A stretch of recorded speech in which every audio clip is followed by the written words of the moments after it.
and it will run, sometimes it will run just fine for half an hour, and it will just cut off like that.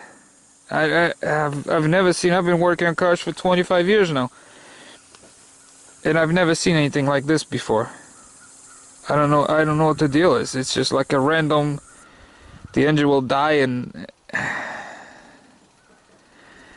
I'm getting plenty of power, so it's not, I can't find any electrical issue, but it has to be electrical, it has to be, or the computer's going crazy. Now this thing does have a, since it's fuel injected, it has computer. It's computer from 1985. The problem is I have a computer reader, but I can't read live data from this thing, so I don't know what's going on. Maybe it's the computer going crazy. Because if it was something, you know, fuel issue or something, it wouldn't be random like that. It wouldn't be just running for 10 miles and then dying all of a sudden. So that's the update on the Buick. I don't know what the heck is the deal with this car.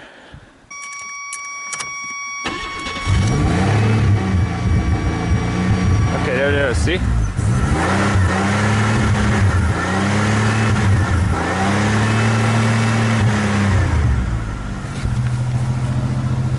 Now you can actually hear it cutting off. But then other times it'll run just fine.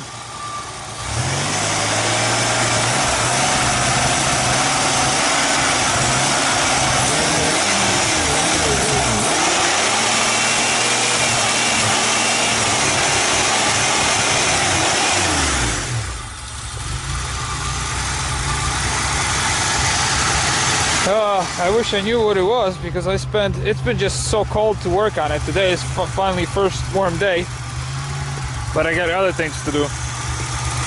And the last 3 weeks, it's been single digits during the day. I spent a couple hours taking everything apart, but it's just too cold. And I really don't know what's going on with this car. But anyways, that's the update on the Buick.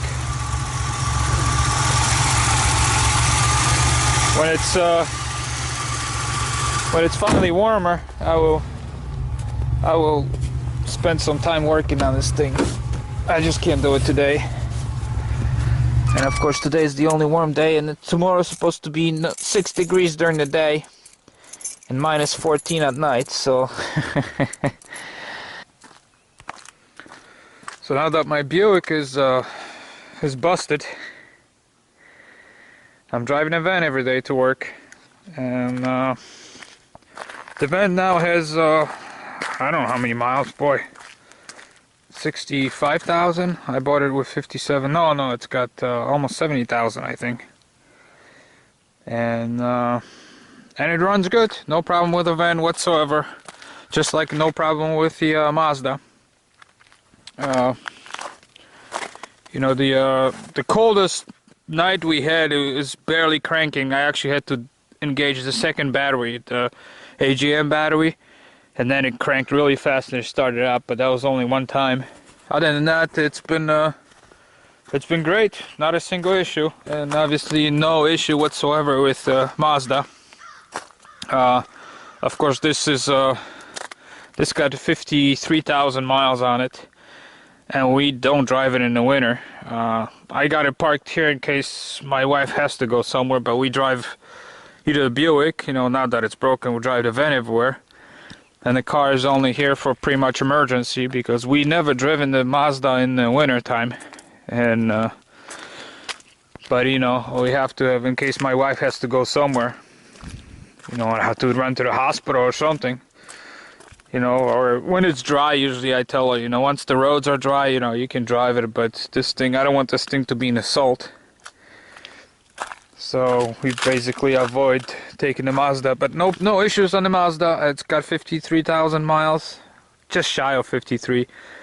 And the only two problems that I've ever had is the center here. These center caps, the plastic with the Mazda logo. I lost 3 of them. I don't know why, it's a bad design or something.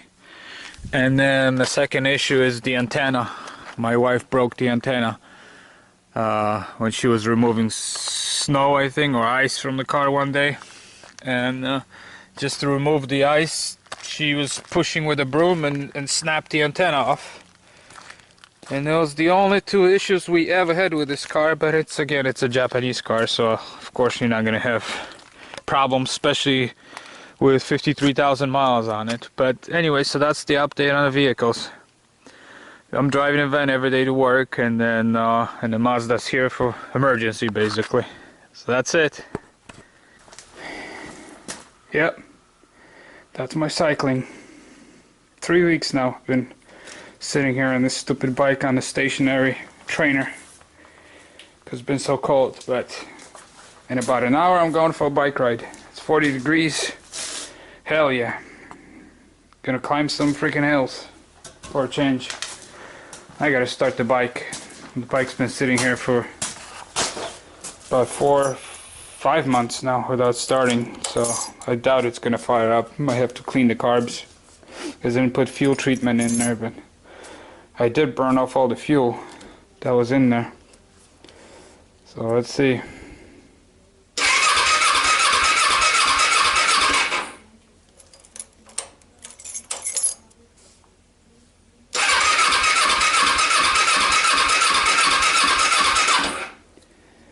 No. See, this bike, the light comes on. So you have to turn off and turn it on, and then when you crank. But when you stop it, the light is on. The next time you crank, the light is on. It's kind of stupid. So I always do this. Now if I have fuel. Should be enough fuel in there. Oh yeah. About half a tank.